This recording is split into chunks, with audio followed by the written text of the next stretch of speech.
Alors, encore une fois, je ne suis pas d'accord avec le Rav Yoel Ben Haroche à propos de la question du peuple élu. Lui, il voudrait, dans son système, que ce peuple ait été choisi dès le départ. Or, c'est un contresens sur le plan anthropologique, sociologique et politique. Le leader, c'est-à-dire Dieu en l'occurrence, il va transformer le peuple qu'il aura choisi. Mais ce peuple n'était pas au départ comme cela. Le rôle du leader, ou alors on ne comprend pas le rôle du leader. Le leader, c'est de prendre un groupe et de le transformer, de le reprogrammer. Ce qui veut dire que ce groupe n'avait aucune vocation, si le leader n'était pas venu, à devenir ce qu'il est devenu. C'est une évidence. Par ailleurs, je dirais, en termes de sociologie politique, je dirais que quand on est un groupe, on risque d'être la proie d'un leader. Ça, c'est la contrepartie. Il faut faire attention. Or, les juifs ont avantage à être des leaders et non pas à être dirigés par un leader. Ce sont eux les leaders.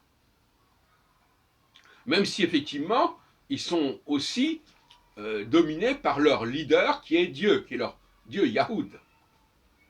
Mais fondamentalement, si les Juifs sont un peuple de chefs, ils ne peuvent pas se constituer comme groupe, puisque un groupe, il n'a qu'un seul chef. Et donc les gens qui sont dans un groupe, ils ne sont pas des chefs. C'est pour ça qu'ils doivent se disperser pour que chaque Juif puisse être un chef, là où il est, dans tous les domaines qui soient possibles. D'autre part, je n'apprécie pas Yoel Ben Haroche quand il fait l'éloge de la technologie israélienne, des machines, etc. Ce qui est totalement contraire à l'esprit du judaïsme. Le judaïsme est contre la machine. Ils sont Osée, chapitre 8, quand Dieu rejette les idoles, il dit elles ont été fabriquées par l'homme. Voilà. Donc, on pourrait donner tel exemple, comme la tour de Babel, etc.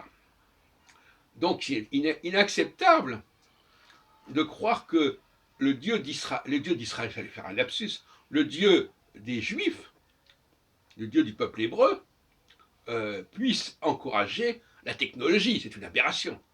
Et même, petite cerise sur le gâteau, même le port de la kippa, qui est un objet que l'on porte sur la tête, est déjà une aberration. Puisque chaque fois qu'on peut éviter d'utiliser un objet, il faut le faire. Alors, on peut au moins avoir la tête nue. On ne peut peut-être pas avoir le corps nu, mais on peut au moins avoir la tête nue. C'est la moindre des choses. Alors, cela, c'est quand même un excès, d'en plus de couvrir une partie du corps qui n'a pas à être couverte, qui n'est pas obscène.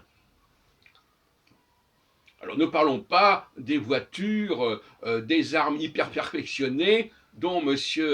Yoel Ben Haroche est un admirateur, notamment par rapport à la fabrication israélienne.